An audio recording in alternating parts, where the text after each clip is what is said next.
Salam sejahtera bagi kita semua.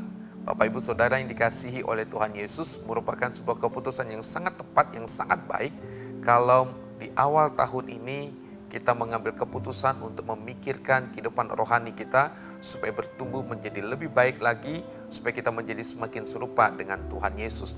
Dan salah satu yang perlu kita ambil, satu langkah ke depan itu adalah disiplin kerohanian. Nah, Bapak Ibu Saudara, memiliki disiplin rohani itu berarti kita membangun dan memiliki satu kebiasaan yang baru. Nah, saya katakan baru itu berarti bahwa kita membentuk satu pola hidup yang berbeda dengan yang lama. Nah, kalau yang lama misalnya kita berdoa, membaca Alkitab, melakukan banyak hal, itu untuk kepentingan diri kita sendiri, kebanggaan diri kita sendiri. Tetapi yang baru ini berarti kita melakukannya untuk kemuliaan nama Tuhan dan mendorong kita untuk semakin bertumbuh di dalam Tuhan.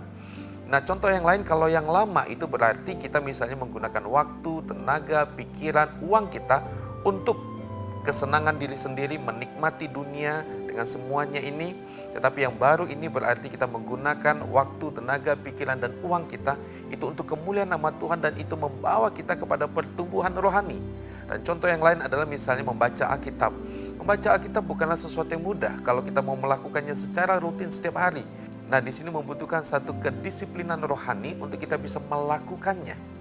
Dalam surat 2 Petrus, Rasul Petrus mengatakan, justru karena itu kamu harus dengan sungguh-sungguh berusaha untuk menambahkan kepada imanmu kebajikan, dan kepada kebajikan pengetahuan, dan kepada pengetahuan penguasaan diri, dan kepada penguasaan diri ketekunan, dan kepada ketekunan kesalehan, dan kepada kesalehan kasih akan saudara-saudara, dan kepada kasih akan saudara-saudara kasih akan semua orang.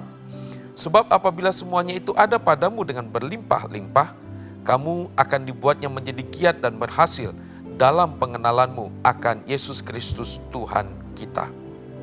Nah, Bapak Ibu Saudara, di sini Rasul Petrus mengajak kita untuk melakukan hal-hal yang baik, yang benar dan berguna untuk kehidupan kerohanian, untuk kehidupan iman kita. Supaya kita di sini dikatakan semakin bertumbuh di dalam pengenalan kita kepada Tuhan kita Yesus Kristus. Nah, di sini Rasul Petrus mengingatkan kita untuk melakukan kebajikan, menambah pengetahuan, penguasaan diri, ketekunan, dan sebagainya.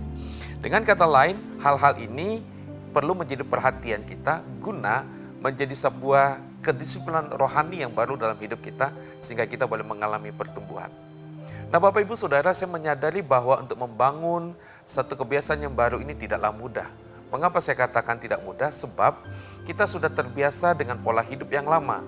Pola hidup yang lama itu sudah menjadi bagian yang melekat dengan diri kita, dan bahkan mungkin kita katakan, saya nggak bisa hidup tanpa melakukan hal-hal itu. Itu menurut anggapan kita. Karena itu Bapak Ibu Saudara, untuk mengubah kebiasaan yang lama dengan yang baru tentulah tidak mudah. Nah, disinilah kita perlu memohon anugerah Tuhan, memohon pimpinan dari Allah Roh Kudus untuk memampukan kita. Sehingga kita dengan pertolongan Roh Kudus bisa memiliki satu kedisiplinan rohani yang baru, dan itu membawa kita bertumbuh dan menjadi semakin serupa dengan Tuhan kita, Yesus Kristus. Tuhan Yesus memberkati.